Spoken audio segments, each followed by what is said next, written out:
Hello, sir. Nice to meet you.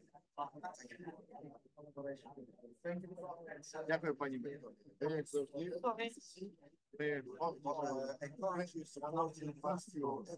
Ви є. I'm not in France, but I will send you my contact details by email.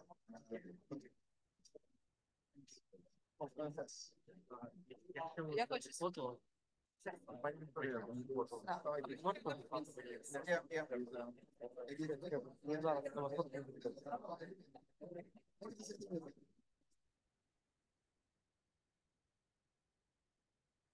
And one shot here.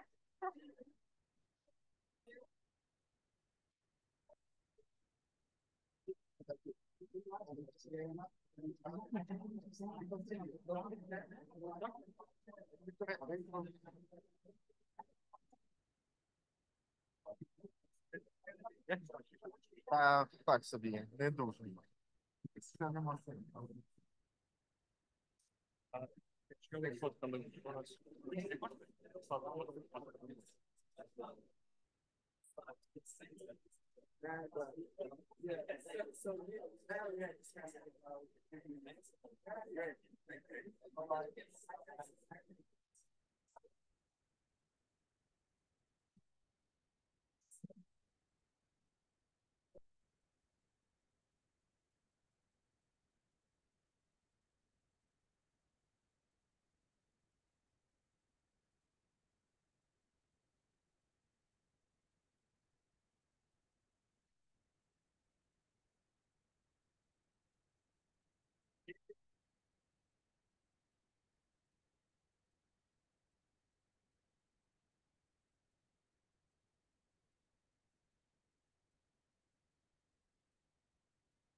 bringing a lot of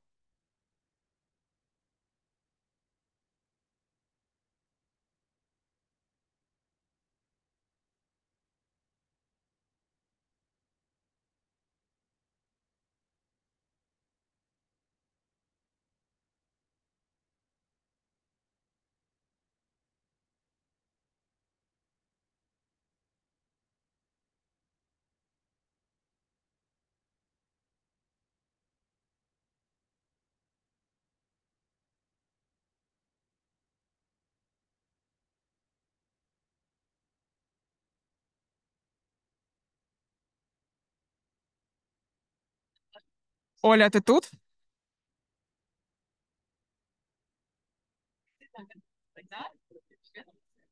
О, привіт, круто. Добре. Скоро починатимемо.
Whatever, if you want, yeah, it's fine.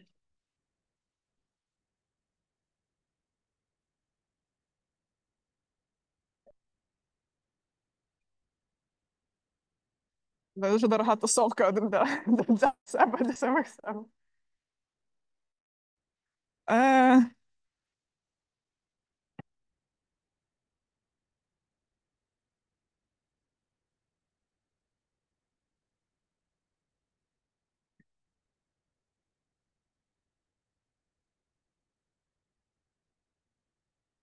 Окей. Good afternoon, everyone. The panel is starting, so everyone who wants to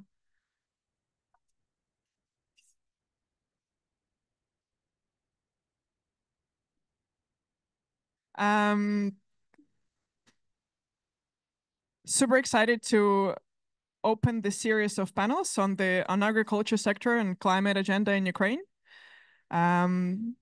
It's actually my fifth COP, but I think it's great for me to be at this particular one for several reasons. One of them is that this is the first time that Kernel, my company. Oh yeah, by the way, I should introduce myself first. My name is Marta Trofimova. I'm a head of sustainability at Kernel. It's one of the largest agriculture producers in Ukraine and the leading producer and exporter of sunflower oil. And we are very happy to be here during this COP. This is the first time that Kernel has become a partner of Ukraine's pavilion. We brought with us a lot of showcases of the innovations in climate actions in Ukraine. If you haven't seen them so far, you can check them through the pavilion and on our website. And we're also organizing these 3 great panels, starting with the first one that I will be moderating on trying to explore the role of Ukraine's agriculture sector in global carbon markets. The second one will be a little bit more spicy when we're going to talk about the challenges and opportunities associated with the integration of our Ukrainian agriculture sector in the EU climate agenda. And we end the series with the discussion on more of a technical level on the innovations, data science that we apply broadly, not only to improve the efficiency of agriculture production and its sustainability, but also to apply it to very concrete challenges that we're currently faced with, namely mine action. So I would like to start by introducing the panelists. Unfortunately, Jan Willem from EBRD won't be able to join, but he promised to drop by later on with his other colleague for the next panel from EBRD. So we have Thierry Bol-Picard, the managing partner at Sentinel Earth, Olha Yevstignieva, the decarbonization expert at the Reforce Support Team at the Ministry of Energy of Ukraine. She will be joining online. And Oliver Marchard, the head of climate risk research at MSCI, who I've been very lucky to meet here at COP, and who was kind enough to join the panel. So talking generally about the carbon market specifically and the nature-based and regen agriculture, this is relatively a new but a very hot topic. We at Cornell also has been spending, I think, several years researching this agenda. There are a lot of interesting opportunities here that we see, but also challenges. And some of them is that, well, for now, not a single project has been yet registered and has been issuing the actual credits on regen agriculture. And on one hand, we have the carbon certificates, which has also a lot of reputational scrutiny and methodological requirements. They're only getting stronger every year. On the other hand, we also have some of the very concrete CapEx-intensive opportunities, such as bioenergy and biomethane production. And these are very heavily interlinked when you start researching them because of the selection of the feedstock, or how do you combine them with the accumulation of soil organic carbon, et cetera, et cetera. So I think we can start directly with a very practical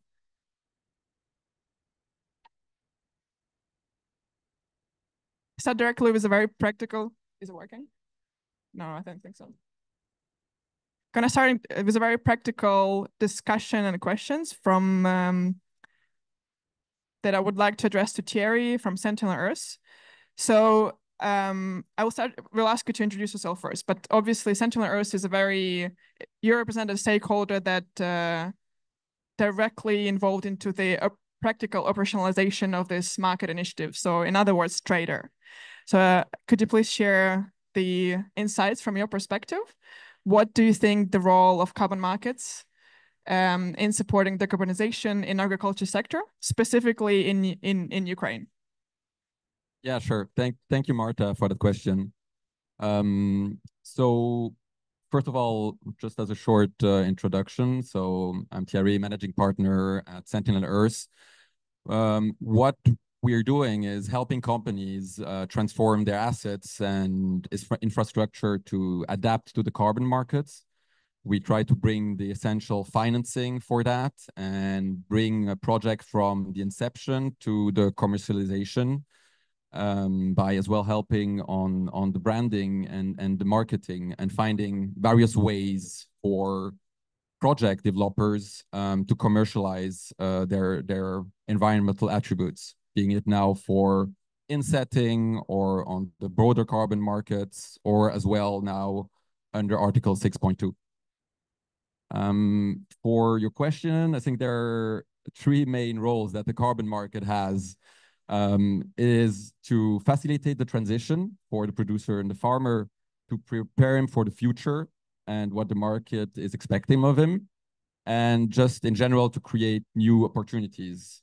So I think for the first one, like really helping the transition is essential. You want the companies today acting fast in the carbon markets, and for that you need the carbon markets can really bring them the resources, tools, and guidance to do that transition, and to help and ensure that the transition happens faster than it would without it, right? That is critical. And this is even more essential in Ukraine because obviously the current conditions and environment is extremely difficult to operate in. So the producers and farmers need to be supported to transform their usual way of operating, which is understandable that under these conditions, there is a kind of reluctance to just suddenly change your operations. So the support there is essential that is brought by the carbon market. The second point is really, and I think that is often overlooked, is to prepare the farmer and the producers for the market requirements of the future. There are a lot of regulatory changes happening in Europe. Agriculture doesn't fall under the EU ETS or CBAM right now. It might happen maybe in the future, or it could happen with other taxes. So yeah, the farmer really needs to prepare to have his supply chain ready to be able to export in Europe in the future. And then it's just happening in the market already now that global food corporations are trying to decarbonize their supply chain. And they're looking for suppliers that have put these practices in place and that are ready to make that transformation happen. So yeah, that's the main ways.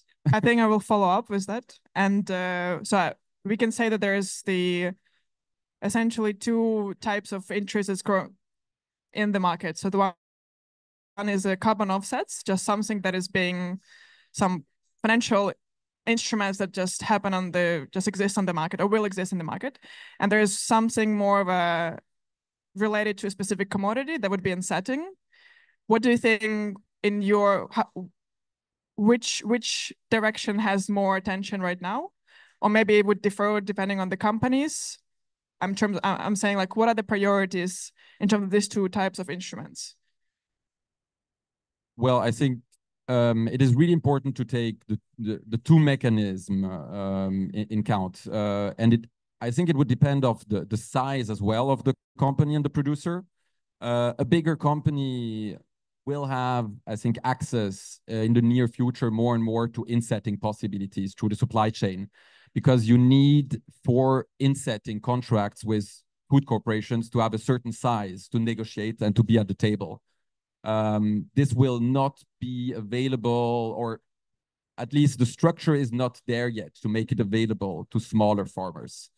And then just the general carbon market, well, this is really to help make that transition easier, right?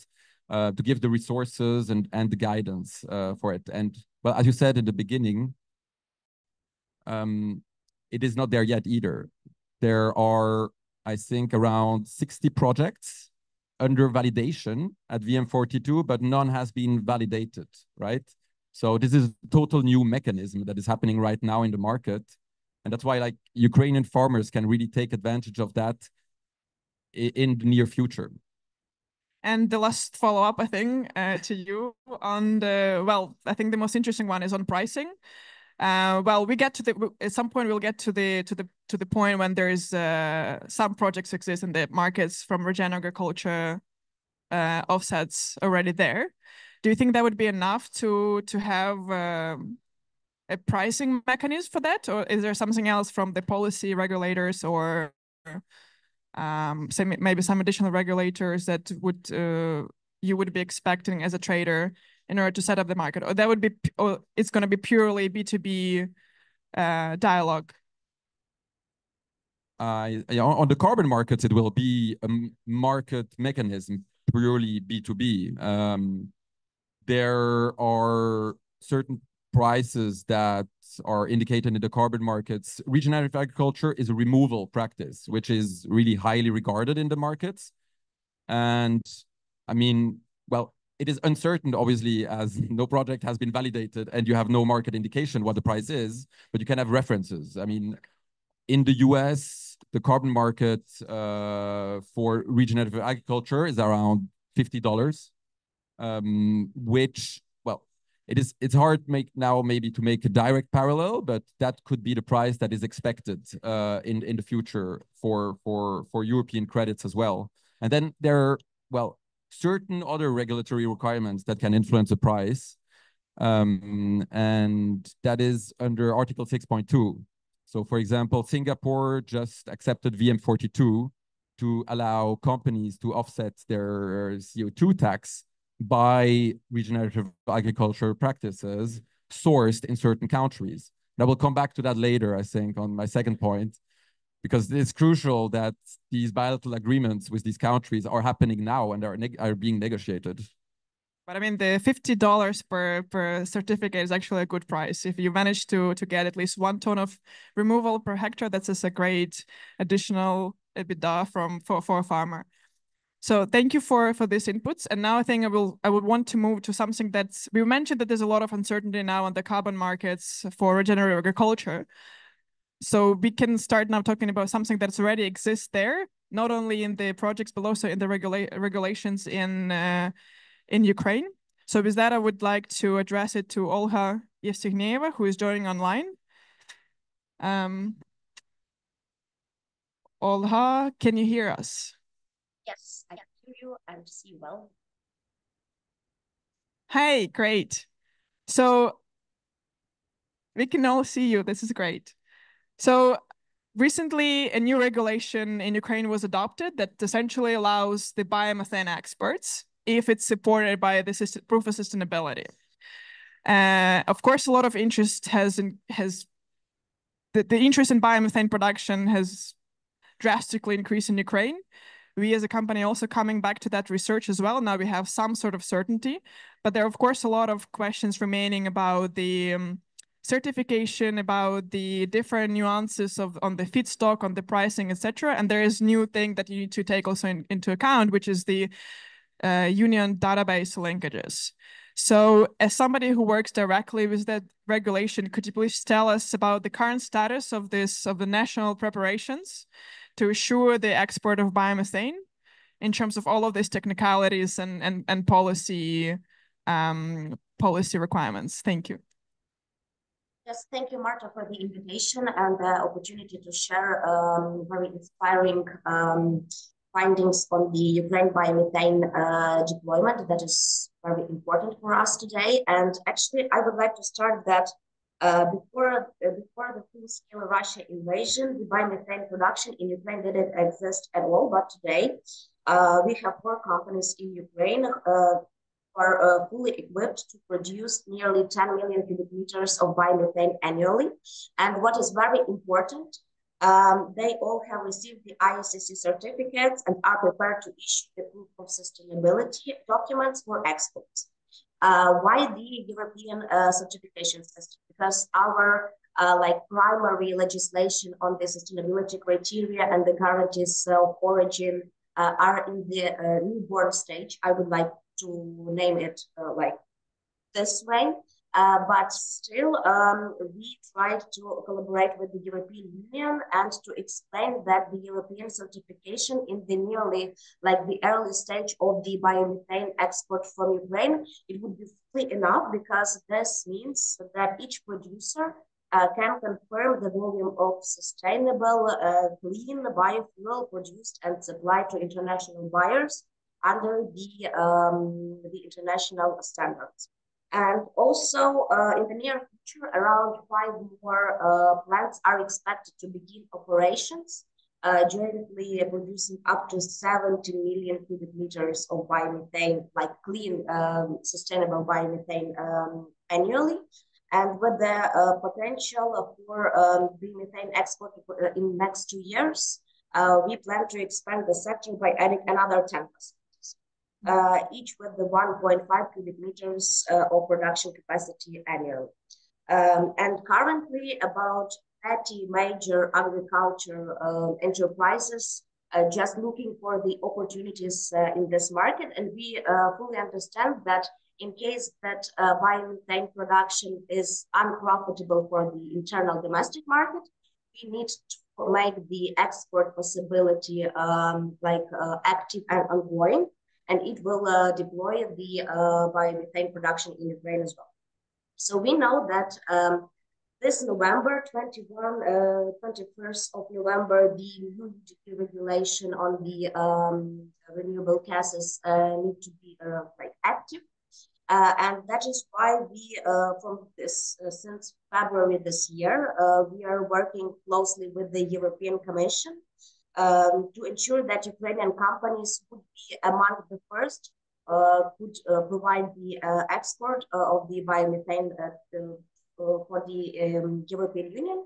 And we are actively working now on the three main reasons, I would say. So the first one is the mass balancing production, how the exchanging of the information from DSO to TSO is going.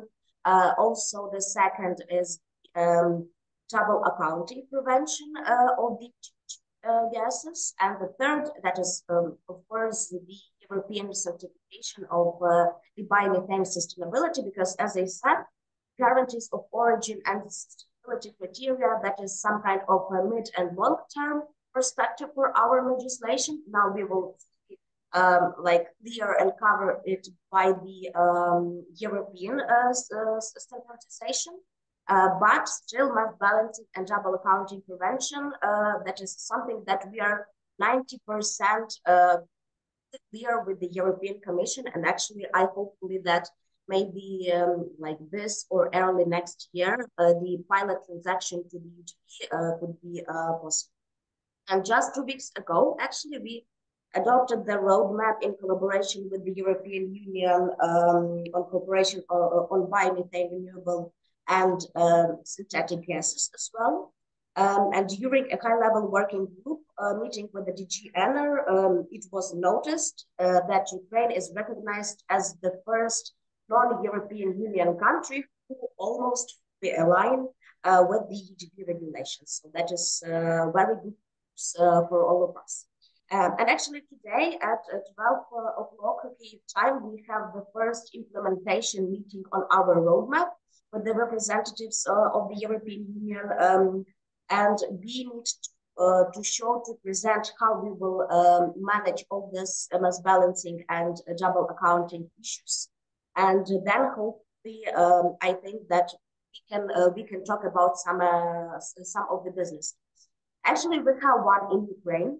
One of the producer provide a test injection of biomethane into the TSO, and gas storage facility, and it was successfully completed. The producer achieved 100 operational capacity of the biogas to biomethane purification equipment, and all of the hydraulic calculations went well.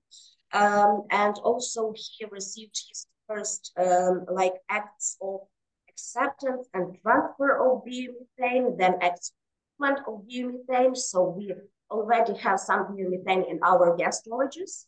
And hopefully in December this year, we will have this business case of biomethane export transaction to non-EU country. And in early January next year, we will like close this first custom transaction.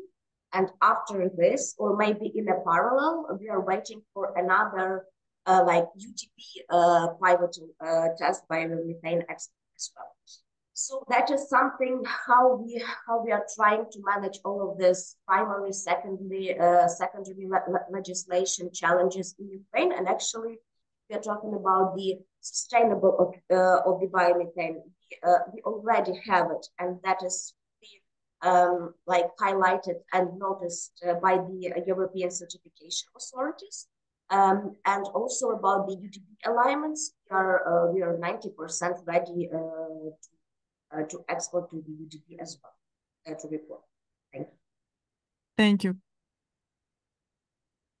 This is actually quite inspiring to hear, and I think everybody in Ukraine waiting for this pilot case to be implemented. Everyone is starting by pilots, and in order to learn by mistakes, and not only by mistakes but also by success. So I think it's going to be a very important step for Ukrainian biomethane producers.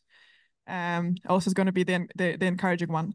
So you also mentioned the carbon accounting. That's obviously the one of the most important methodological and technical steps for any projects, not only for the biomethane, but also for carbon projects, such as in regenerative agriculture. So with that, I would like to direct a question to Oliver, the head of climate risk research at MSCI. So what, in your opinion, are key principles should companies follow when setting the GHG emission accounting, general, like GHG emission accounting systems for any type of project? So thank you for having me on this panel, Marta. I'm really excited to speak at the Ukraine Pavilion.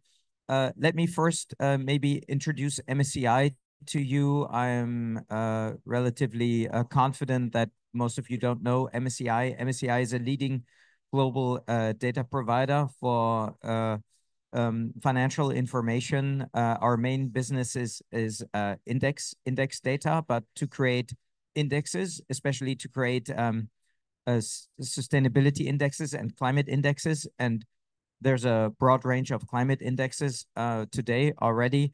You need a lot of ESG and climate data. And that's why we have a team of about 70 data scientists that work on exactly what you mentioned, a lot of greenhouse gas accounting methods. We mostly are concerned with the private sector and the largest stock listed companies, but we also have carbon project information. And as such, we also have some expertise in analyzing projects. So I think just to introduce myself, you should think of me more as a data scientist rather than a project developer. So I think it's a good complement to this panel. And let me start by saying that the agricultural sector and greenhouse gas emissions is a very, very difficult topic. Just to explain it to you, from our perspective, let's say, for example, you were to estimate the emissions of an airline, you can get a lot of information on their fleets and their oil consumption. And through that, you can get a pretty accurate picture of the actual greenhouse gas emissions. Now, unfortunately, in the agricultural sector, that is much, much more difficult. And, before we walk away from this panel and kind of think, that's really bad news, Oliver said, agricultural sector is difficult. I think we should really take it as an opportunity, because I think the agricultural sector is under-researched in terms of emissions accounting. So maybe the opportunity isn't specifically only about farmers in Ukraine, estimating their greenhouse gas emissions very, very well. Maybe the opportunity is even Ukrainian startups who are extremely good at technology, working on improving the technology related to greenhouse gas accounting. Now, let me explain why, from our point of view, the agricultural sector is so challenging. So first of all, it's one of the sectors where you have spatial extent of the emissions. You might have really large fields that you have to monitor, or at least kind of register in your accounting. The sources and the sinks, they're really diverse. It's not only the plants that are growing, but it's also the fertilizer you're using. It's also the machines that you're using. So, it's really a very broad range.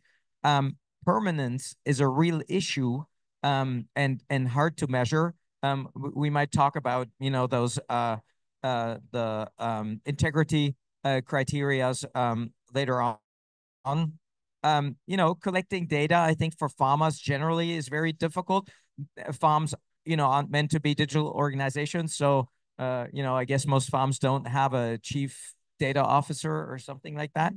And then also we see that, farms are mostly run by private entities, and private entities in general just, have much less data disclosure than others. Let me talk a little bit, this is very technical, but let me talk a little bit about what data sources that you can use to estimate emissions in the agricultural sector. So first of all, there are IPCC guidelines on national inventories. This is actually what's happening here. Global stock take last year, you'll actually find very good guidance by the IPCC on the agricultural sector. So I think that should be, if you're trying to estimate emissions in the agricultural sector, your starting point, those IPCC guidances. Then there's actually an ISO standard related to the agricultural sector. I'll just quote the number for the ones that are interested. It's the 14064 standard. It's really interesting because it has a lot of what is called emission factors for a lot of different crop types. So that might be something that you want to look into. And then I'll just mention two more. There's actually a research alliance called GRA on the agricultural sector that you can refer to. And then, of course, there's the Greenhouse Gas Protocol by the WRI, which most of you probably know. I'll stop here, and then I have some more practical examples to talk to later. No, but what you mentioned is we can so feel it, these challenges on our own, because Kernel, we actually just recently finished working together with Carbon Trust, who provided us with the gap analysis and essentially the third view on the GHG emission accounting system that we're building to evaluate the emissions per each of our field, which is a lot of fields considering the land bank of Kernel, which is 360,000 hectares.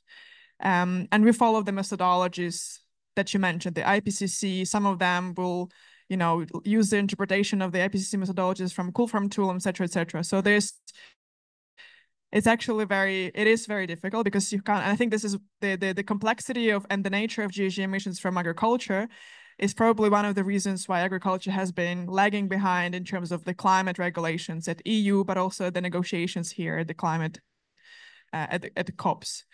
And so this is still will be an interpretation, and there's going to be a lot of uncertainty. So it's good to understand your operations as a company, as a farmer.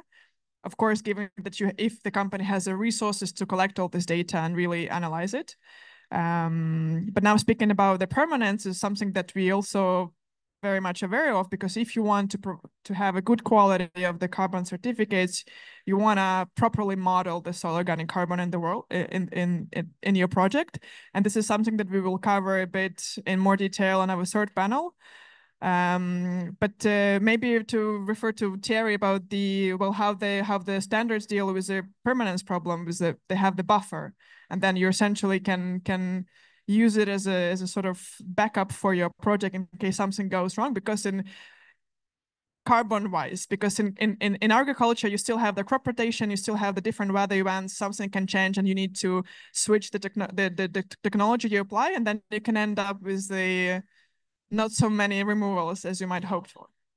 So maybe if you can describe briefly about the idea of buffers and the permanence and why it's a reputational thing with Yeah, carbon markets. so that's correct. I mean, I think you have to be cautious because the methodology is new, and as we said before already many times, no project has been validated.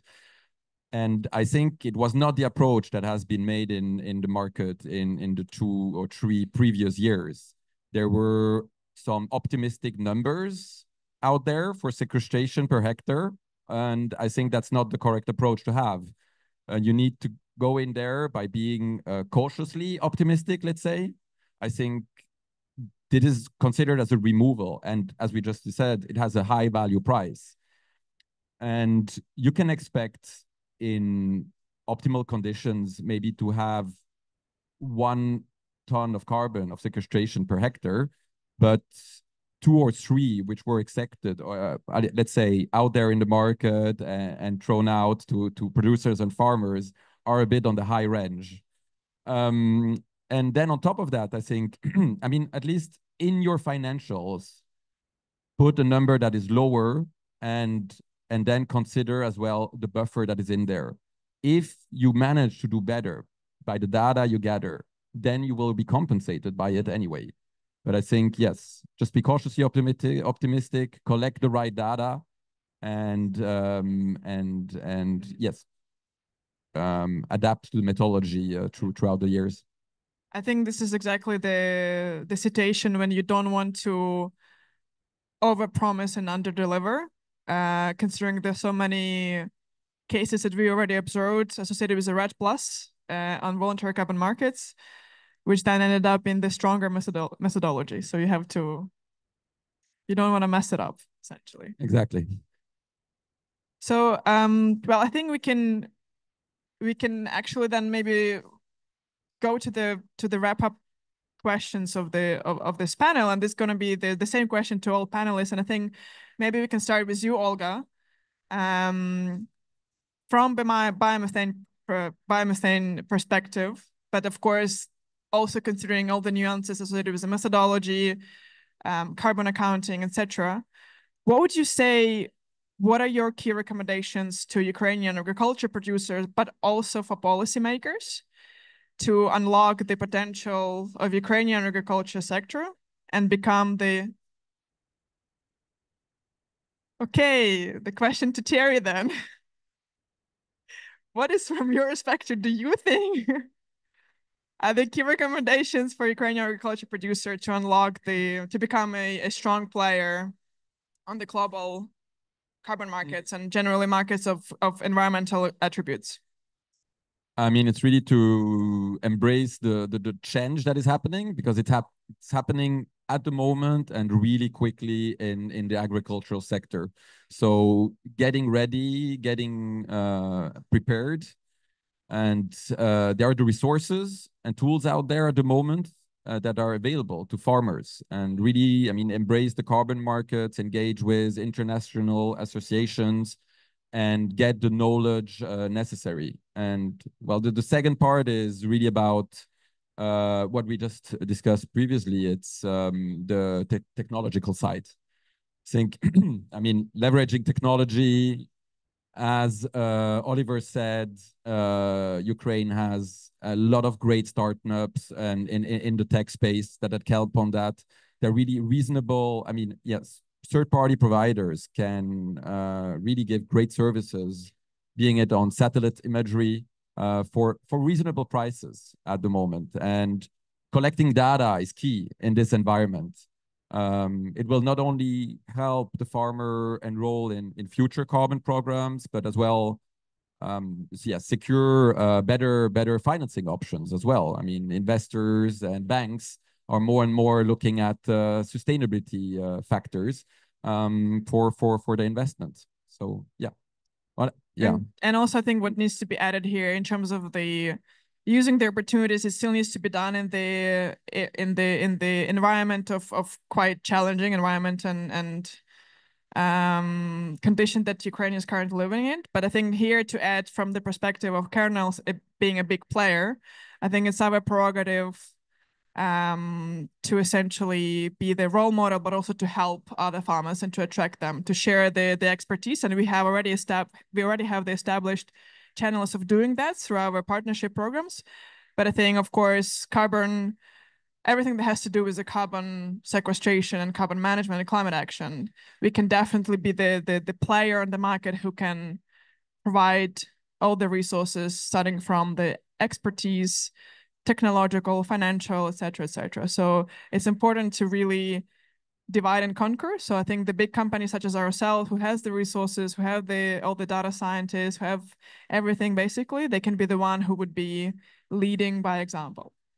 So, and well, yeah, if you can follow. Yeah, my last recommendation then would be as well, not only to the private sector, but to the Ukrainian officials, really to take advantage of the international markets out there, to give a clear signal that Ukraine has its carbon accounting ready, its carbon agencies ready, and strengthen the bilateral ties it already has with countries, for example, like Japan and Switzerland.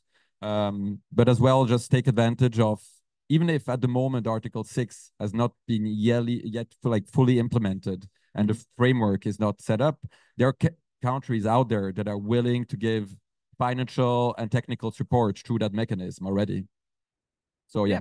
And I think this can be a very efficient collaboration, essentially, because private sector, the companies who are acting on the ground, they can provide some really straightforward evidence-based feedback to the policymakers. So the policy would be moving along way smoother and be more efficient in the end. And so, Oliver, same question to you. From the methodological perspective, what do you think would be the key recommendation? I think Thierry already mentioned on data. Collecting data is key, but what would you say specifically from your background and from your experience?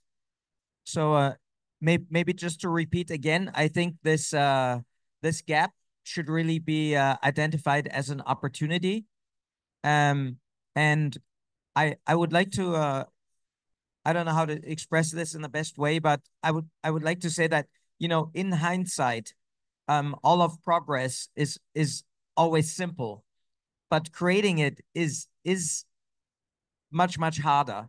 So I would just say, you know, look at the 6 most important factors, which are, you know, additionality, quantification, which we talked about, permanence, co-benefits, legal and ethical concerns, and delivery risks. Those are the 6 that I think are the most important aspects of any carbon projects. And let's say if you're, whatever you do, whether you're a project developer, a software developer, a technology developer, take these 6 criteria, write them onto a whiteboard, and start thinking about, you know, building capacity and knowledge and infrastructure dealing with those 6. And let me point out 2 projects that I think are really interesting with respect to the topics that we talked about. One tool that we've been using as well is called Cool Farm. It's actually an online tool that you can use to analyze a whole farm. It's not the most advanced tool, I would say, you know, not to insult the makers, but, you know, it's a more simplistic tool, but it's a really good starting point because it's free and measures the whole carbon cycle kind of a farm. And, you know, you might want to utilize the tool, or you might want to think about how could it be improved. So that's a very simple, practical thing that you can do as a recommendation. Now, a little bit on the other hand of the spectrum, a little bit more sci-fi. There's a company actually in Basel, Switzerland, where we come from, and it's called Hyphen Global. And they do something which is really astonishing. So they set up sensor towers in agricultural fields. And in about, you know, 10, 20 meter height, they have these wind and CO2 sensors. And from the wind direction and the changing CO2 content in the atmosphere, they at least they claim, you know, I haven't verified it, but that's kind of the promise of the startup. They're actually measuring the flux of CO2 on the field. So this, you know, if we could do this on like a global basis, you know, that would really be, I think, a game changer. And so, you know, you can just work on technologies like this. I'm sure this is only one of 100 ideas how you could use, you know, advanced data analytics and sensors, you know, to advance greenhouse gas emission accounting in the agricultural sector. So I just wanted to give you 2 examples, which were kind of on the different ends of the spectrum to show you, you know, be creative, observe the market, and, you know, work on your ideas. Yeah, but I mean, the Cool Farm tool is actually great. We've been there. We started with it. It's not the best. It's not the best tool if you have a very huge lens, because you need too many inputs for the same field. But it's great in order to, you know, to understand even the overall, to get even the overall idea of what the operations look like from the perspective of carbon footprint.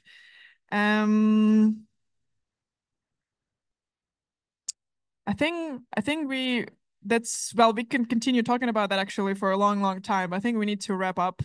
If there's a questions from anyone at the audience, otherwise, yeah, Josh. Hey, it's a question probably for Oliver and maybe for Marta as well. What are you finding that the interest is from the insurance industry and the broader financial services space on engaging kind of with you, but also helping companies like Україниу, but say the agriculture sector as a whole in building transition plans and moving along those plans? So we've had relations with the insurance sector for decades. A lot of the models that we employ are very similar to net cat models in the insurance sector. Now, there's a really funny, I don't know what to call it. There's like a funny effect, which people might not be aware of, which is obviously, you know, insurances do have the world's leading NatCat models and kind of climate projection things in their systems. But there's a really big but, and the big but is that most reinsurance contracts, which are the largest insurance contracts, have only a 1-year time horizon. So there's a strong belief in the insurance sector that you don't really need to factor in climate change a lot into NatCat models, because the only thing you have to do is in your event set, which is kind of the driver of those NatCat models, only needs the most updated data, and then each year, you know, you automatically get the update. So it's kind of ironic that a lot of insurance NatCat models don't really model climate change apart from, you know, let's say the trends of last year. And that is really changing now. You know, these NatCat models really look very different now and in the future, having much more projection level information. Let me give you a small example. You know, we now have hurricanes crossing the Atlantic. 2 have crossed so far, 1 this year and 1 2 years ago. 1 made it to Ireland, 1 made it to Portugal. You're only going to see these 2 hurricane paths, you know, in the database. If maybe 5 cross, you know, in 3 years, you're not going to see it in a NatCat simulation. So you need to kind of synthetically add those that are coming in the future. That's kind of the process that I'm talking about. I think insurances are much more interested in that. I would say decarbonization plans. I have not really seen them engaging a lot on that topic. It's good to hear that there's some change, because you'd think financial services insurance are probably the only industry that can even look beyond the kind of traditional quarterly cycle of reporting. I think hopefully it keeps changing. If more and more, say, pension funds, for example, come under the insurance industry's remit, then they will have to think about transition plans in their portfolio. But I'll hand this back. Absolutely, insurances are in the focus now. I think within GFANS, which is the Race to Zero organization for financial institutions, I think they had a big focus on banks, you know, in the beginning in Glasgow, and it's now really shifting to insurances. It's the major sector in focus right now.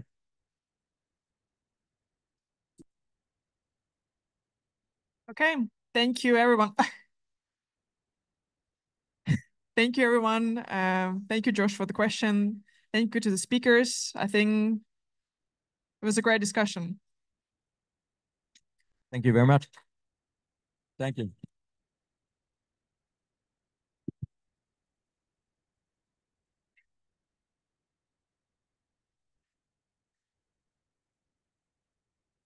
Making a picture right.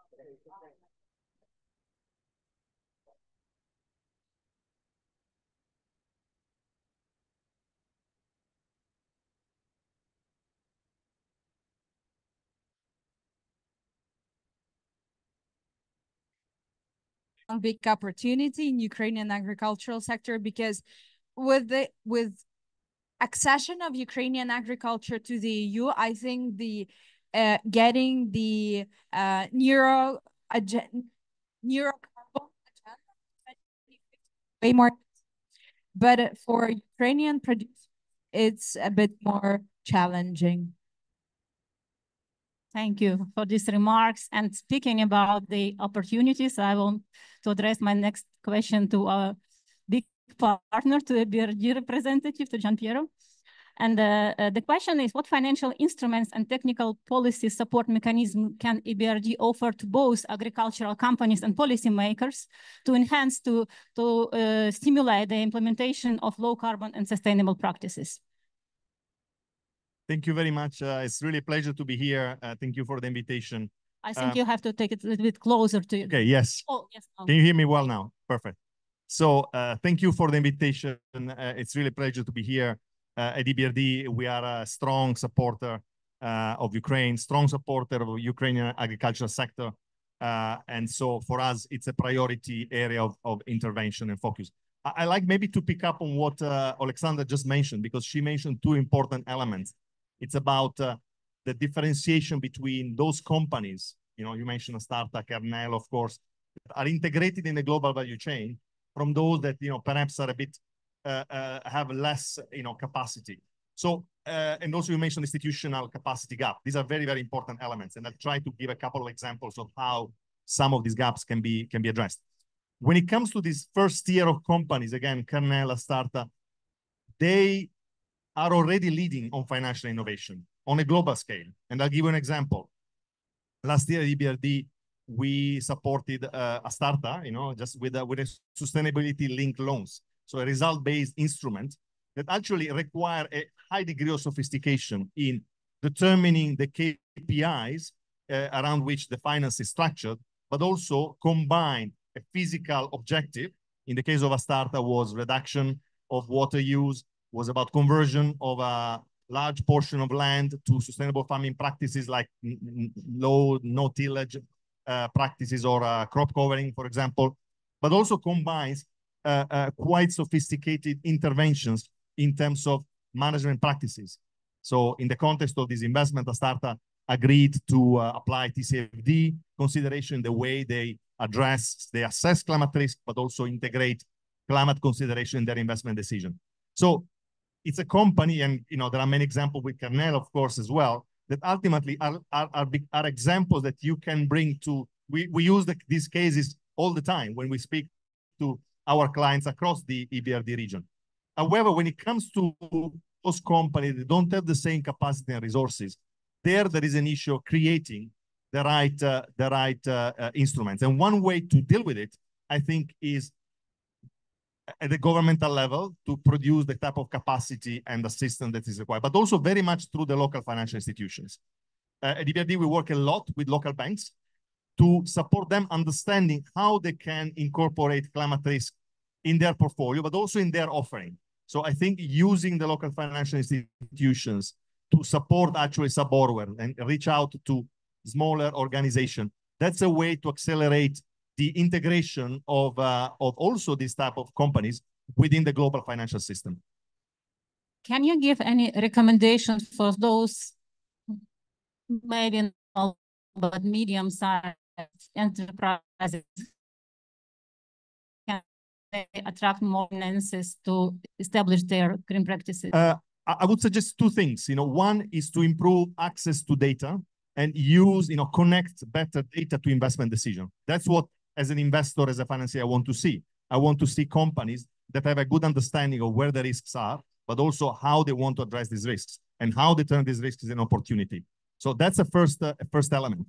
And I would say the second element is linking investment plan to green objectives, to create these connections in a more systematic way. And this can be done in a variety of ways. Can be done by adoption of standards, by looking at methodology like SBTI. So as an investor that prioritizes and wants to promote green finance, these are all conditions that allow me to not only have more comfort about the ability of these entities to manage risks, but also their intention to connect with the broader sustainability agenda. Thank you. And everyone, please feel free to reflect to any thoughts or comments. And I think we will take questions from our audience afterwards. So, Alphonse, you have strong experience with transition economist, and you have strong academic background. How does the academic background help in policy making? Yeah. Also, from my side, many thanks for the invitation and the opportunity to be here. Yeah, our institute studies originated from the study of the transitions from socialist times to the more liberal market economy time. And something what we learned that transition processes are always very difficult because the potential losers are always fighting very intensively against changes, against adaptations, and winners are not engaging that much, and that slows down, for example, political processes. And if we, for example, look at the history of Ukrainian agriculture after 1990, we have experienced, for example, a long period of time where international institutions such as the World Bank or FAO always were in favor of family farming and wanted to get rid of the large farms. And that slowed down the process of recovery of Ukraine. There was a long period of stagnation. That changed in 2007, 2008, when we had the international food price crisis. Then suddenly people recognized, oh, agriculture is a business where you can earn money. There was huge inflow of capital into Ukrainian agriculture afterwards that led on the one hand to the emergence of these agro holdings, but on the other hand also on a boom of agricultural production. So since 2008, Ukrainian production of corn, sunflower, and wheat tripled from less than 30 million tons annually to more than 90 million tons in 2021 before the war. And the reason is just that there were people recognizing there are opportunities and let's use these opportunities. And these adaptations were an overcoming of the former stagnations because Ukraine liberalized from external donors, liberalized from the role model of family farming from Western European countries. And from this process, the rural areas benefited a lot, for example, through increasing land market prices, through increasing wages in the agricultural sector. And in the end, also the international food market benefited because Ukraine became a large exporter of crops. And that means we should see these opportunities as something which we should enable and not hinder. Based on your experience, which best practices from Europeans can our small and medium and big enterprises in Ukraine take or focus on? Okay, you should look at Ukraine as that's the key problems of greenhouse gas emissions of the agricultural sector. And on the one hand, there are surely the soils, arable farming, and the question is, okay, can zero tillage, for example, or minimum tillage reduce carbon emissions or even allow to proceed in a kind of carbon farming? But in Ukraine, you also have to be aware of enormous peatland areas which were drained during Soviet times and which are still drained, and these areas are responsible for large greenhouse gas emissions. And the question is how to get out of this system. Rewetting peatlands is a socially very complex process because there you create eventually many losers, particularly small-scale agriculture is occurring in these areas. Also dairy farming, which anyway is also a certain problem with regard to greenhouse gas emissions. Methane is a problem, and you have there these low productivity systems. Most of the dairy cows in Ukraine are on households and often in these areas. And the question is, okay, how to provide opportunities for these areas. Another big issue is good agricultural practice. And here you need to educate, to train farmers, to provide knowledge and to provide support so that also smaller and medium-sized farms have better access to modern technologies, particularly of digital tools. And the question is, okay, how to bring that on the farm. So very large farms can serve as a kind of role model because there are certain spillovers from the large companies to their neighbor farms. but there's still a lot to do in this area. Maybe Alexandra or Giampiero, if you want to reflect on what was said. And just before you will start talking, we just need 1 second technical break to find the chair for the speaker who was missing. Looks like we have found him. But please continue, Alexandra. The one thing I wanted to add to what Alphonse just said is that Ukrainian agricultural sector, is just one of the players who are in value chain. So besides you need to decrease the emission level in the agricultural sector, you also need to decrease the emission level across the whole chain, which sometimes even more challenging than just to make it in agriculture. That's why education, definitely, not just for agriculture, but for the whole stakeholders, that would also support a lot. Very quickly, another important, because I agree with this consideration. Maybe another important point that needs to be prioritized is also looking at what are going to be the impact of climate change on the agriculture sector in terms of water availability, so extreme weather events. And I think this is an area where perhaps the industry, I don't want to say it's behind because it's an issue globally, but where certainly the link between data and expected effect needs to be improved. And this information needs to go not only to the big corporates that actually are already quite advanced in this area, but indeed to the medium and small size. Okay, so that's a piece that still needs further development, and it's an area also that can be interesting in respect to the broader competitiveness of the sector and preserving the sector as a very attractive proposition for domestic and international investors.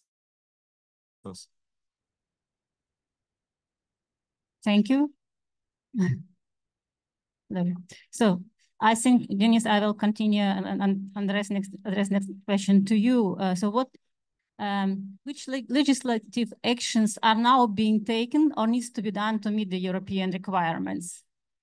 Okay, thanks.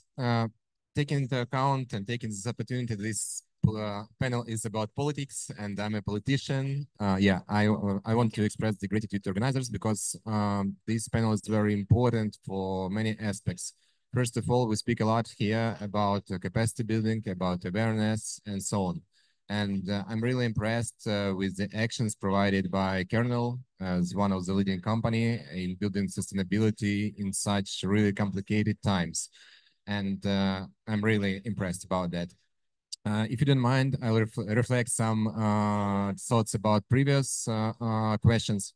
First of all, about capacity building, I'm totally agree with my colleagues. I think that success in capacity building is totally connected with the triangle: business, education, and government.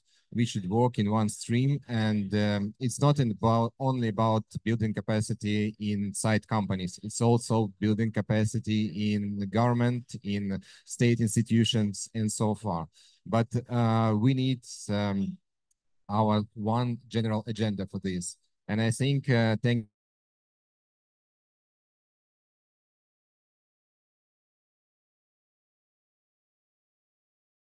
inside state institutions, but also for not big, but medium and small companies, because it's really, really hard to get to them, to provide information and make this information understandable, especially in such hard times as we have right now in Ukraine.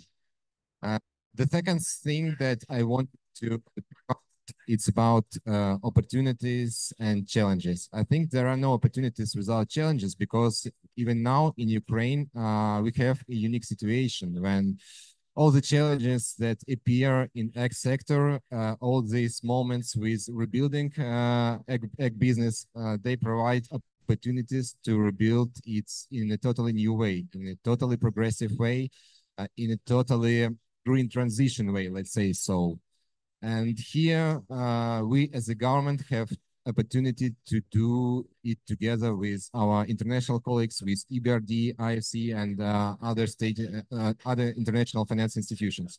So I also want to express the gratitude for supporting us here. So if we speak about the legislation changes, I'm moving to the question. Ministry of Ag Policy is responsible for 30% of European integration in general. So this is a big challenge for us. Last year, we adopted one law connected with EU integration. This year, we have on 2025, we have ambitious plan to adopt 11 laws. I will not go into details right now, but I want to say that we are facilitating this issue very much right now. Yeah. But European. Yeah. Oh. It's not only about European integration that is obligatory. We're also trying to provide all the climate change issues and climate change aspects, mitigation, adaptations in all strategies that we adopt and develop inside country. For example, for a month ago, we've adopted the strategy for development of ag sector and rural development strategy, and we have separate chapter about climate change issues. Right now, we are developing the governmental strategy for development of husbandry, animal husbandry, and there is separate chapter for climate change adaptation and mitigation. We see already that we cannot disconnect ag sector in Ukraine with green aspect, and we are trying to provide all these aspects in every politics that we adopt. Yeah, thanks. I want actually to ask same question which I have already asked Alexandra. Is it more about challenges or opportunities? I think it's much more about opportunities because the main issue in rebuilding our green transition, let's be frank, it's financing. But all this financing that is available right now for Ukrainian farmers, Ukrainian big companies, Ukrainian medium companies, they also connected with the challenges how to get to them. 90%, okay, 80% of them are not bankable, and they need to become bankable. They need to understand that if you want to get the finances, you need to be on the white side of the moon, not on the dark side of the moon. So I think it's much more about opportunities through challenges. Thank you. So we have Herwig Raner from the European Commission, and the next question is to you. How does the European Union envision climate regulations for the agricultural sector, specifically in the context of GHG emission reduction targets? And how do you generally see the integration of agriculture into European emission trade system? Yeah, thank you for the easy question, and sorry for being late when it's a busy day. So on the agriculture emission trading, the only thing I can say is that we have studies running to look into it and to see if it can be carried out or not, for two main reasons. One reason we have heard that is finance. You need to see who gets to or who has to pay for such a system. Is it the consumer? Is it the farmer? Because they might get less interesting prices. So if you put such a system at the level of the intermediaries, for example, then there are certain issues you need to consider. So we are not there yet. We don't have a decision if we should do it or not, but it's being discussed. And generally on sustainability in agriculture for the, let's say, the next period, what we will focus on is how to better assess what farmers are achieving, because we have found out that with all our measures in the CAP, we don't see the expected outcome in the greenhouse gas inventory, which means that we have to look into how we assess these measures. And for example, you can have much more carbon being started by measures that would work on soil cover, hedges and things like that. But as we don't measure the soil carbon, we need to rely on coefficients, and many countries still use a tier 1 approach. So it's a very broad coefficient that is not specific for the country or the member state in question. And that's why we started to do more work there there will be a report out on the 19 member states that have participated in one of the studies, and you will see that there's more that can be done at the farm level, and that's also interesting for Ukraine. Because if you join and you have similar regulations in place, then you also have an argument towards your farmers that you can actually show that they are doing something positive. And that's a bit the task we have right now in the EU. So for our next iteration of the Common Agriculture Policy, we try to focus on that. Also on other things, like our farmers are quite old now, in average over 50 years, and we will try to have more young farmers coming in, but it's a different story, not linked to climate change. Yeah, that's a bit in a nutshell what we try to do. Emissions have gone down. We had a stabilizing of our emissions for the last couple of years. And we think it's mainly due because we don't have the right results. So if we get better assessment, it might look different. That was an easy question. Maybe someone has a complicated question to Harvik. Actually, I have a question for you. Sorry to put you on the spot, but clearly, Ukraine farming sector arguably has the highest potential in Europe in terms of temporary carbon removals, right? And this can provide a source of funding in the short term to support the transition, but also to address the damages provoked by the brutal aggression of Russia. And so I just wonder, we know that the Commission is playing a leading role in developing the standards. So what is your expectation for the standards on temporary removals to come into place, and how you see potentially the market links there? It's not only in the context of the European integration, but also, I don't know, markets like Corsia or the forthcoming IMO instrument. So how do you see these developments? Well, as I said, it's not decided yet, so it's not me that will decide that. I can tell you that it all depends on the carbon price you will get. Because even if you have 100 hectares and, I don't know, 40 euros, for 40 euros, is it enough or not? Because you have to set up all kinds of measures and procedures to be in line. So if we get a very high carbon price, maybe it's something that everybody will do. But first you need a political decision. And I know you try, but you can't make me say that here. It's a couple of levels above mine.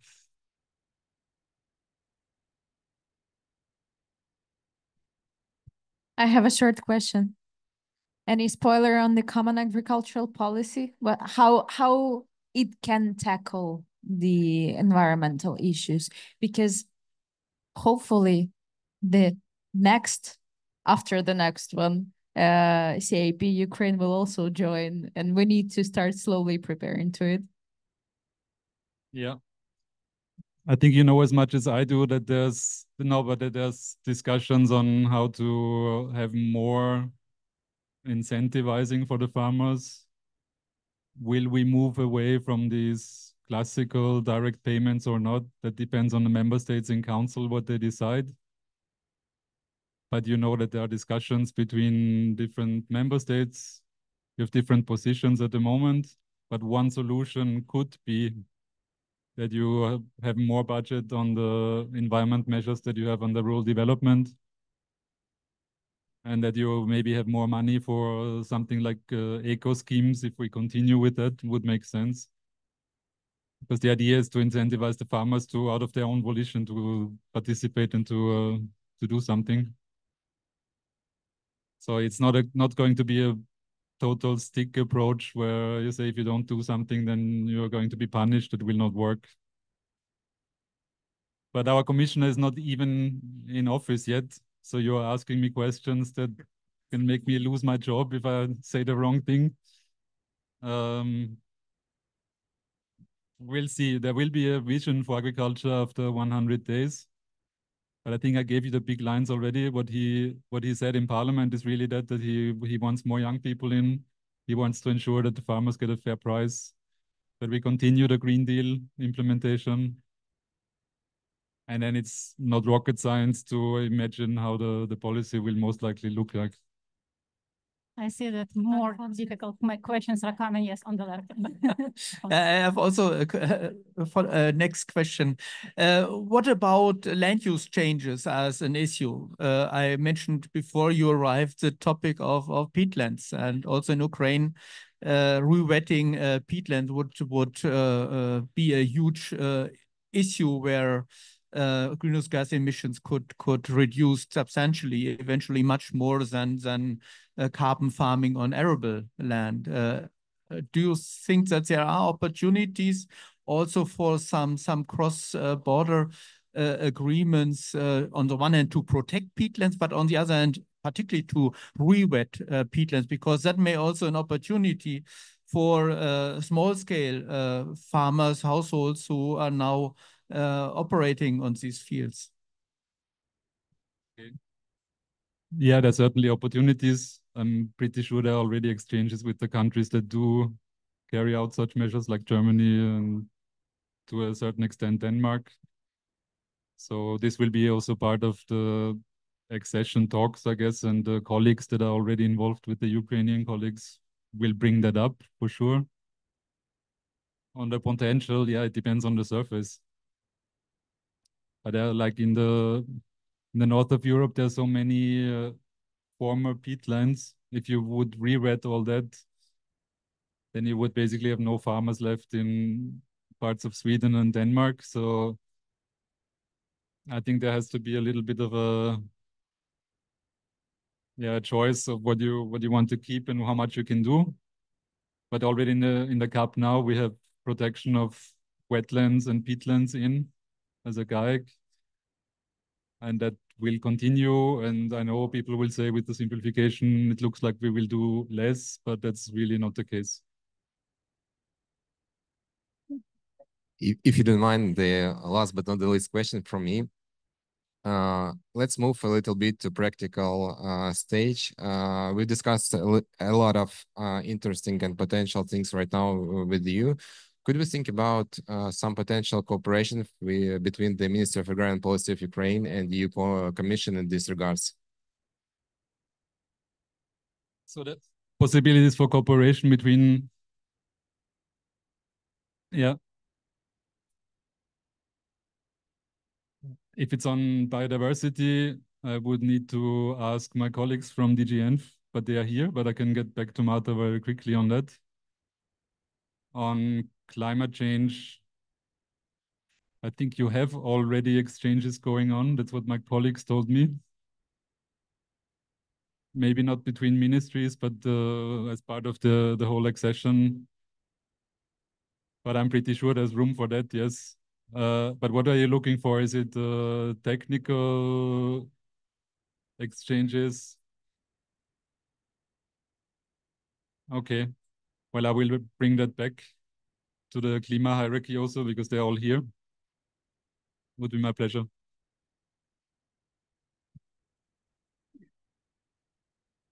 Do we have any other questions to our panelists from the audience? Anyone? So no one.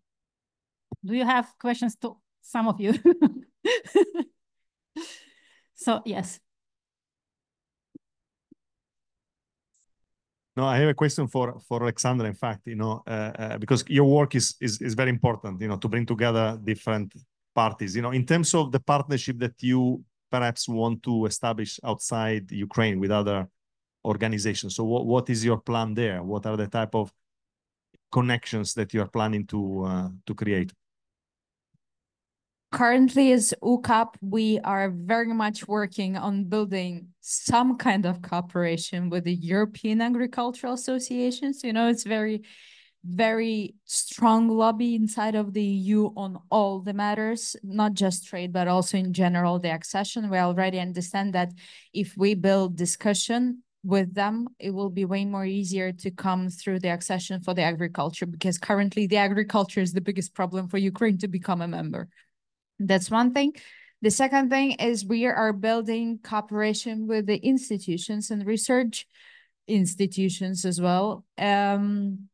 on the influence of accession on the agricultural sector, both Ukraine and the EU, how Ukrainian agricultural sector should prepare. We're also speaking with the researchers on CAP, what could be the possible structures of Ukrainian integration to the CAP in terms of subsidies, payments, and so on and so forth.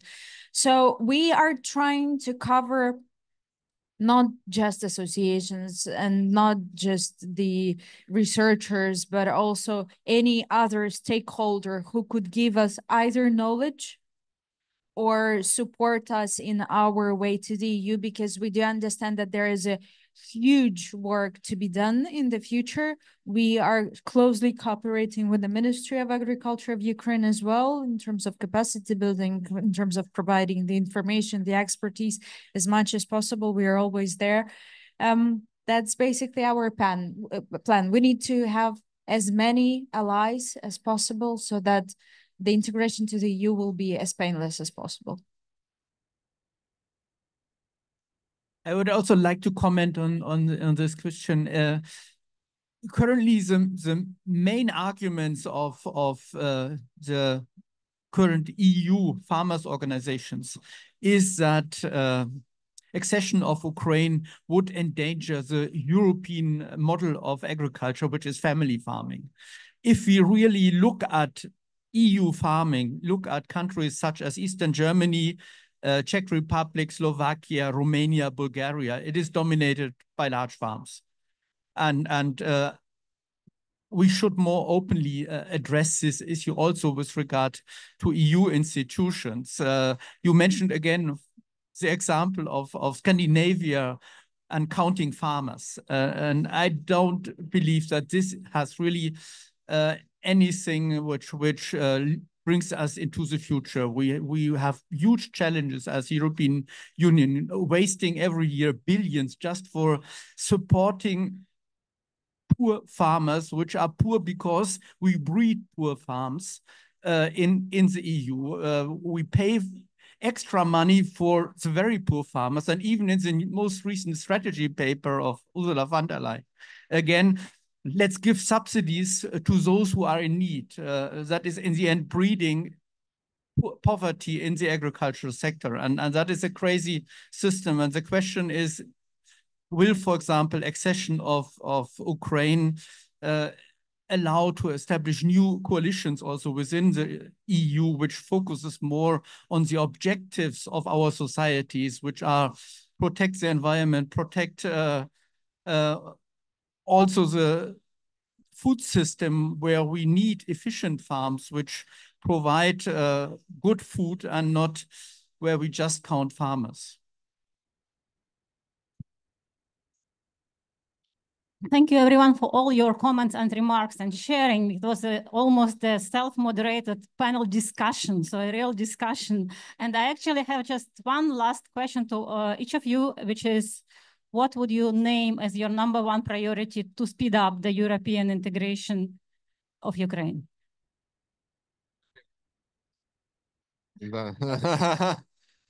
Probably it is capacity building inside all the institutions and companies. It all starts from the understanding that it is not an obligation, but it's also an opportunity. And business, government, educational system, we all should understand that.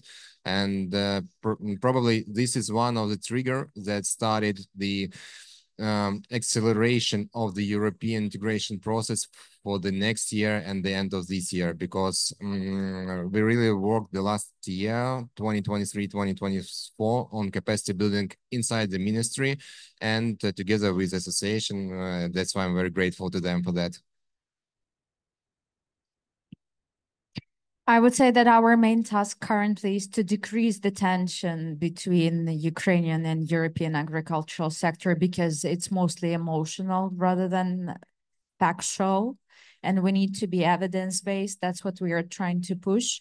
But also currently with the war in Ukraine, to support as many businesses as we can, also in terms of trading with the EU or searching for some other markets to export, because we are in a very dangerous situation, and we need to cope with that as well.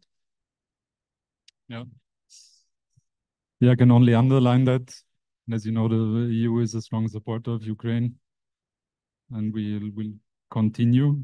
And also for the agriculture integration, yes, of course, you need less tension, and you need to let people talk to each other, and maybe we'll need some time.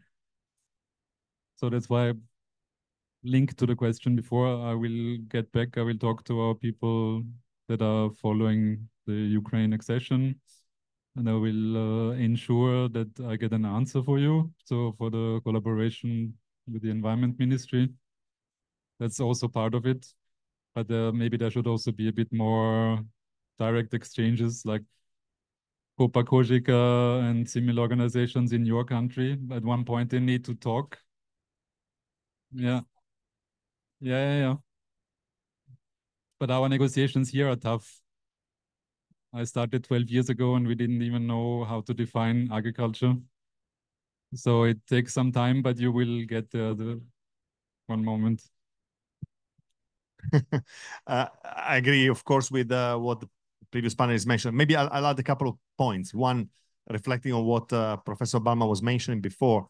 It's really trying to avoid, over dilution of resources. There is a risk that in order to address all potential trade-offs, resources are, overspread. So identification of the priorities, concentration of action along these priorities is what ultimately leads to early impact.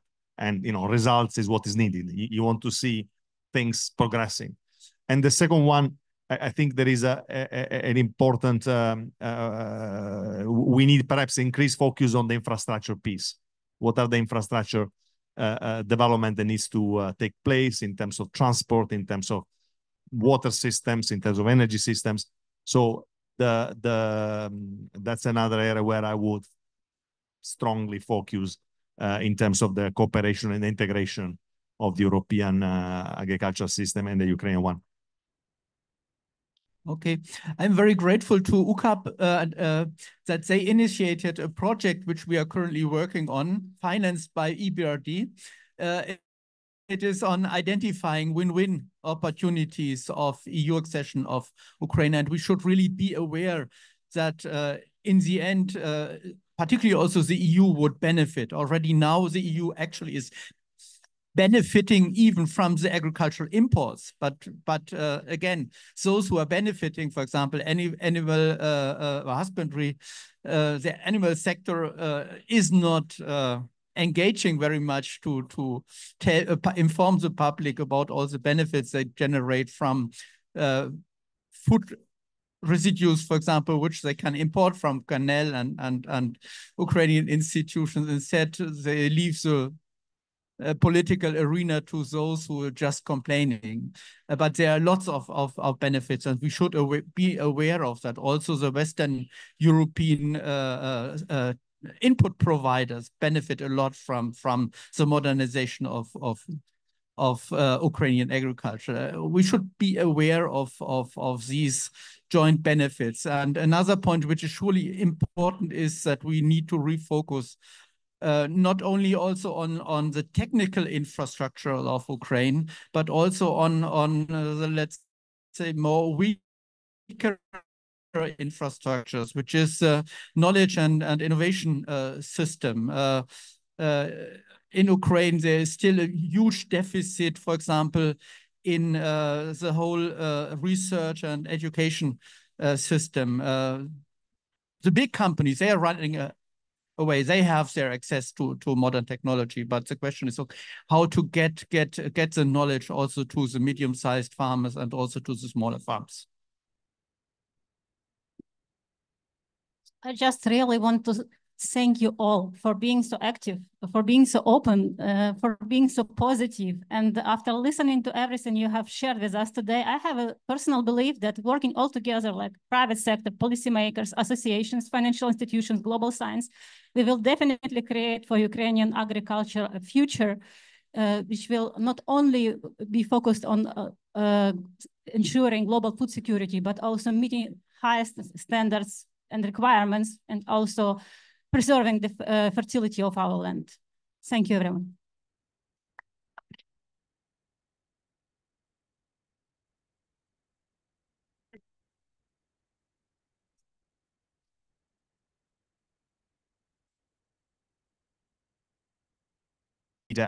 At HFS for sustainability, and that essentially means an eclectic mix of research, strategy work, partnership building, advocacy. And I have the privilege of being able to facilitate the discussion with this incredible panel, 4 people in person, 2 online, where we're essentially going to touch on innovation broadly, but innovation on how we make our current agriculture system better, how we create the future agriculture system, as well as the sort of virtues of business and government collaboration, again, in the spirit of COP. And the only thought that I wanted to contribute before saying as little as possible was when I first spoke to Marta from Cornell about the work that you were doing a couple of years ago, it sort of struck me as a fantastic story of a company being able to integrate and embed sustainability throughout an organization and an ecosystem despite the ongoing invasion. But I think after sort of going around the Ukraine pavilion today, I would highly encourage anyone to take a look at some of the statistics and some of the examples of genuine success in the hardest possible circumstances, is that it's not about doing sustainability despite the invasion, but actually because it is an incredibly positive thing to do in the here and the now, but also for the future. And I think we can all take that forward as a fantastic story and example to basically say to anybody else, there's really no excuse for not finding your own sphere of influence. Right. So before going first to our 2 online speakers, I'm going to give everyone in the room a minute to kind of introduce themselves and say what's top of mind so that you're not sat here for 25 minutes cold. And we'll start with Sylvie. Thank you. It's an honor to be with all of you this morning. No, it's the afternoon already. Here on COP, in the Ukraine pavilion. I'm Sylvie Wabbs. I'm an agronomist and I work in the Emergencies and Resilience Office in FAO, the Food and Agriculture Organization of the United Nations. Thank you. Hi, my name is Dan. I'm a data science team lead in Kernel, and we are doing some data science solutions for precision agriculture. But frankly speaking, I believe that they are strongly correlate with lower carbon footprint, because we know when to do some fertilizers and when to put it and at exact dates. And also trying to solve logistic task, because it's also reduce the number of transportations. Yeah, thank you. Hi, I am Katerina Shavanova. I'm PhD in genetics, and also I am R&D team lead in Kernel. And I am science support of our agricultural team, and it's, I am widely browsing new technologies and looking for something new, and some partners here is from my browsing system.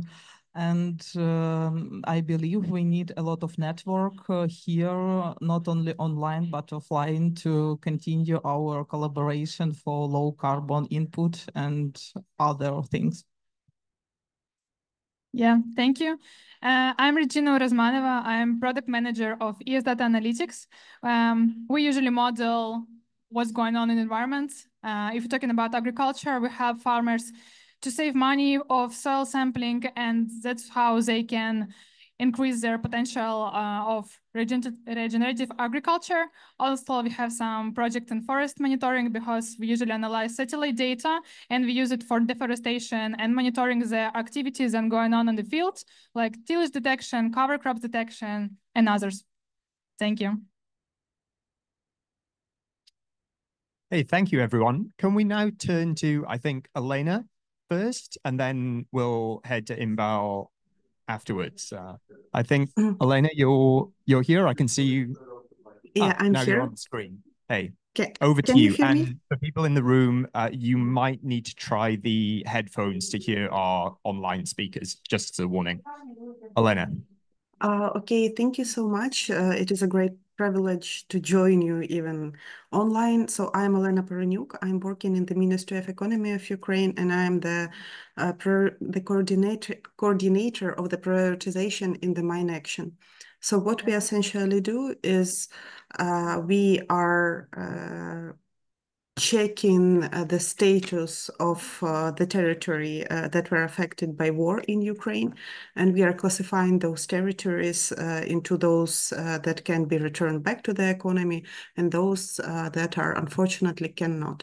And as for now, we see quite a huge amount of territories that are really damaged, and we hope that using the territories for carbon neutral or even carbon capturing agricultural industry can be a huge benefit for Ukraine and also for Europe.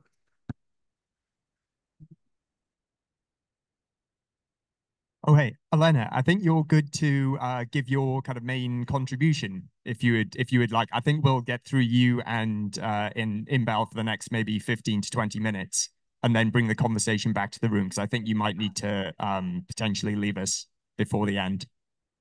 Yes, maybe we can listen to Inbal introducing herself, and then I will proceed.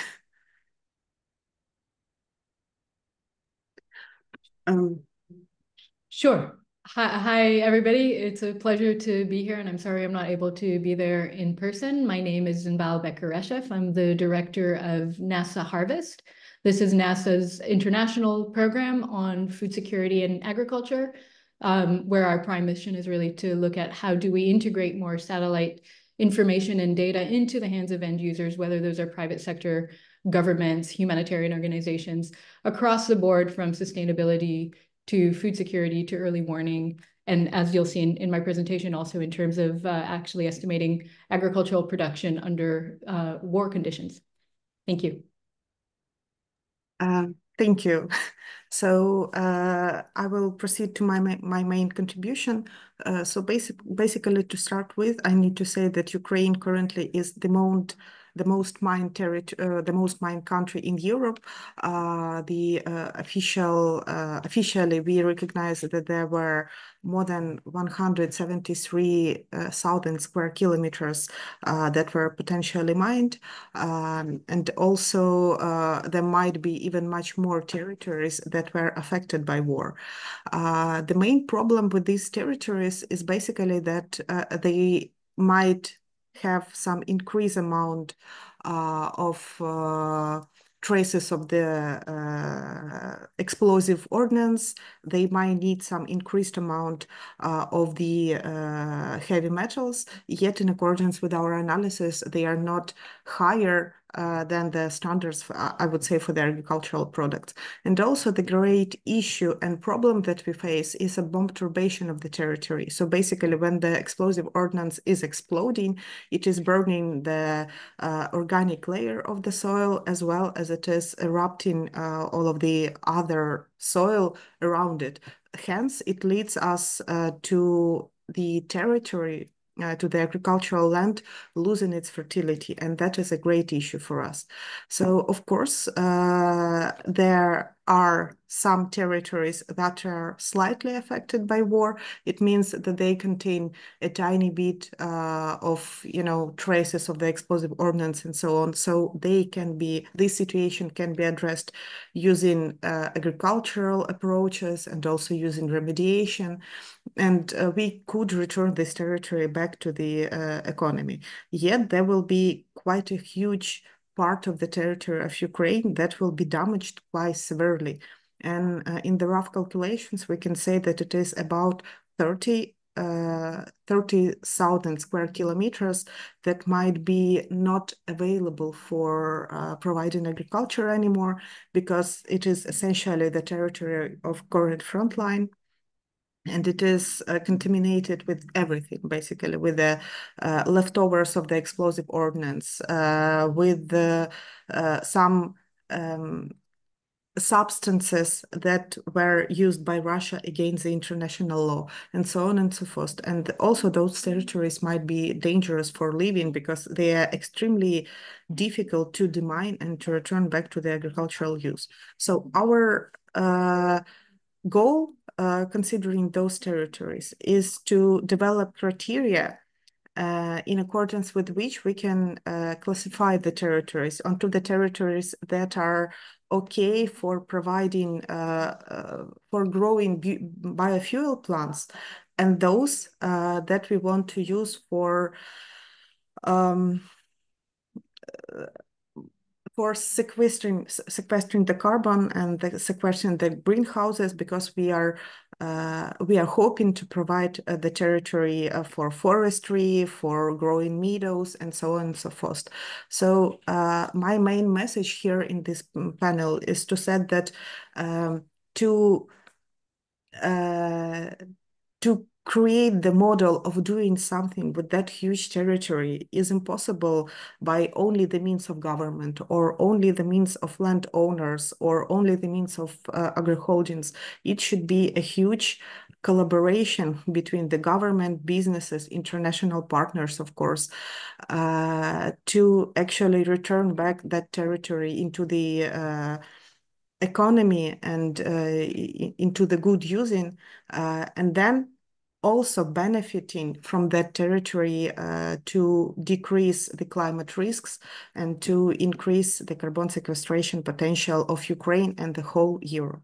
And that is it for me. I would be grateful for the questions.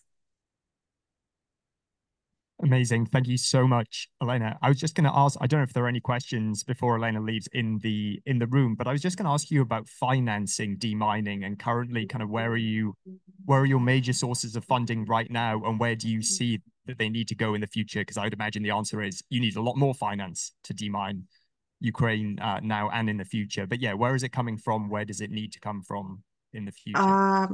Thank you for the question. We have a very diverse funding because the territory is huge. Of course, we have a great support from the international partners, and they are supporting essentially the humanitarian demining. There are a couple of international demining operators that are working in Ukraine. Currently in Ukraine, we have 83 certified demining operators that are certified for humanitarian demining. Humanitarian demining is demining the territory that is not the front line and not near the border of Ukraine. So talking back about the funding, it is international operators who are funded by themselves and by the international organizations. We have donors that include the governments of the partnering countries, and that also includes private donor organizations such as Mr. Howard Buffett Foundation, who is a great friend of Ukraine and of the demining. And of course, we are trying to put it not only to put it on the donors' shoulders, but also funded by ourselves. So we have the operative demining, which is conducted by the Ministry of Defense of Ukraine and the Armed Forces of Ukraine, and they're, of course, funded by themselves, basically.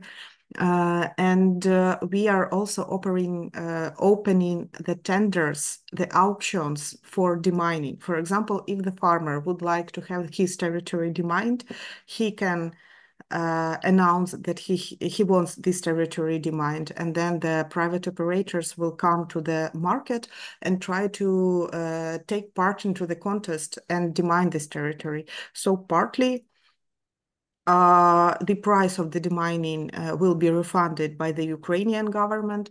Partly it is funded by the farmer himself. So to sum up, I need to say that funding the demining is a huge boiling pot of essentially everything, because we consider demining as a phase 0 of reconstruction of Ukraine, because you cannot create anything on the mined territory. So for the Ukrainian government, demining is one of key priorities, I would say, in returning back Ukraine to peaceful times and economy use. Of course, number one priority lies in hands of our armed forces, yet as a civilians, we also need to do a lot to be able to use the territories that we have left, and then the territories that we will be regaining after the victory of Ukraine. Thank you again, Elena. Hope to speak to you soon about some of these, but have a terrific rest of the day if you at some point need to leave us. Yeah, thanks again.